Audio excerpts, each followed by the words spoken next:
It's that Yeah. boardroom mentality. It's incredibly Mhm. safe. It's like it's, you know, politically correct within their own world. And yeah, that's just not always, I think with creative people, I don't know. I kind of like when I don't necessarily have to love the person's personality to love what they make. I mean, I'm a huge, Mhm. like, you know, we talked about music at the beginning of the show. Like, NoFX is, you know, one of my favorite bands of all time. And Fat Mike, the singer of NoFX, he's got a record label. He's done plenty to lift up other bands.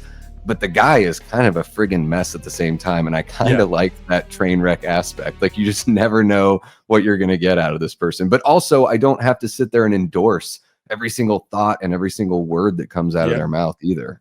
It's sort of Which like is, I think, Axl Rose, you know, Axl Rose from Guns N' oh Roses. People shit, don't realize, like, Axl Rose fell out. I mean, he fell off the planet yeah, of the earth for hmm a good 2 decades.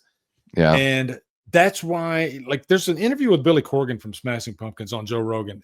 Listen to that if you want to. I mean, you'll just be freaking enthralled because he talks about the music business. And he says the reason Axl Rose and Guns N' Roses came back so big is because Axl Rose is a built-in brand. He's very true to himself. He's quiet.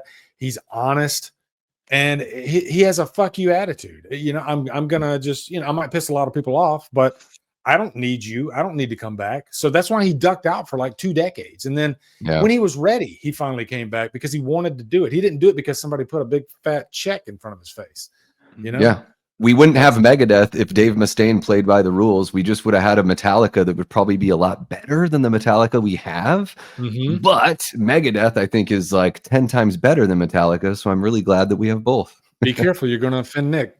Well, I mean, it's fine. I had this conversation at work the other day, and Yeah. I can agree to disagree that Megadeth is sonically more intricate. There's no way to even argue that they're far more talented musicians. At least Dave is, just as a guitarist. But give me Hetfield's vocals over Mustaine's any goddamn day of the week. Yeah. And twice on Sunday. So, and I think that is actually probably the reason that Metallica broke out more than Megadeth ever did, was because, love it or hate it, they're more radio friendly in their sound. Absolutely. Yeah.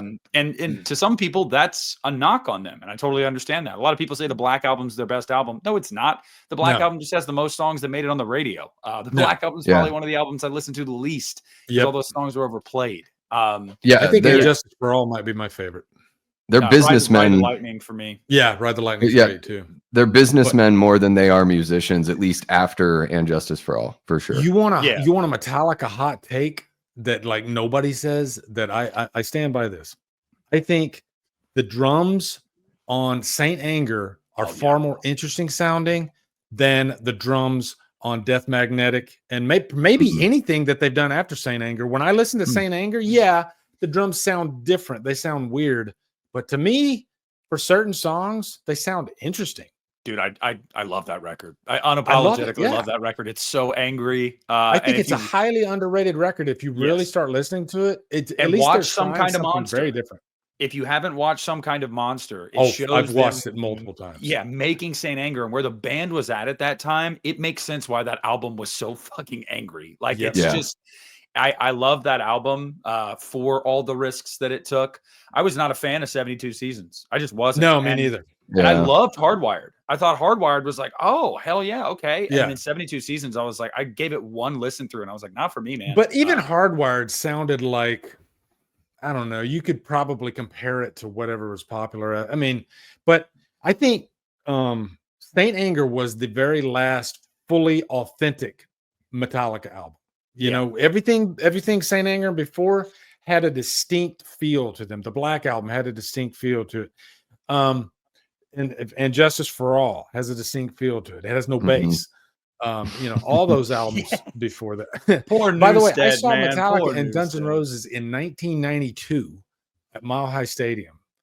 And Metallica blew Guns N' Roses off the stage. They opened up. They said, hell yeah, we'll open up. They played 3 hours. And the fans were in Mile High Stadium in Denver, Colorado. Everybody was on their feet for 3 hours. As soon as Guns N' Roses came out, they opened with Welcome to the Jungle. Everybody was on their feet, and then everybody sat down. Can you imagine what that Big Four tour was probably like? Like that was probably fucking insanity, dude. That was it was a great show. It was an amazing show for sure. Yeah. Didn't they make they made a Blu-ray There was a home video release of one of the concerts from that like Big Four event they did, and I just thought it was crazy to have Mustaine. Yeah, I've seen in that the same building because when they did it with like Anthrax and Slayer, Megadeth and Metallica, and Megadeth. Yeah, I think I have that. Tony Chappie, he says, which side do you take on the Sean S. Cunningham or Victor Miller? I just give me the Good Friday the 13th movie. I don't. Yeah. I mean, I take the Vincent DeSantis side. Make some damn quality shit, y'all. He does. In all honesty, though, probably Sean S. Cunningham. He's been the guy that's cared more about this property for decades and actually has listened to the fans and wanted to put product out there. Victor Miller is clearly just clinging on to the, his claim to fame. I don't think he actually gives a shit about Friday the 13th, and Sean clearly does. So yeah, you're probably right. Gary says, I've got two of the only person that liked H2.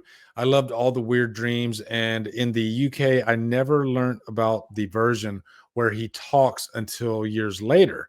Yeah. You're talking to the director's cut. I prefer the theatrical for sure. Oh yeah. Yeah.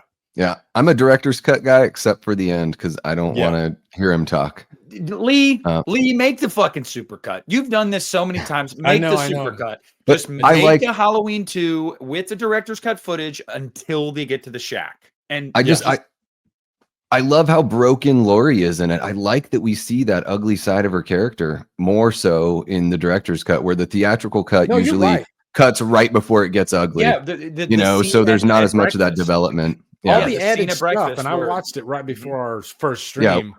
To refresh, and I was like, this is good stuff. It's just the very end that ruins the movie. And I actually did make my own cut for my own personal. I don't even have it on my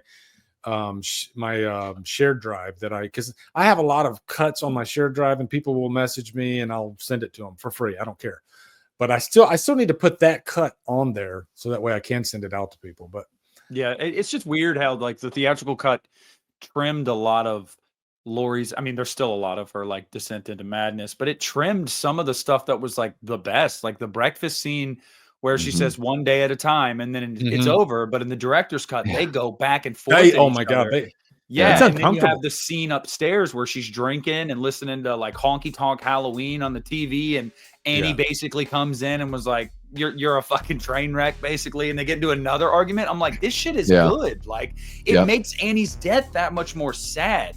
And in the director's cut, you don't have the slowed down, no noise of Dura finding her. He's screaming like, no.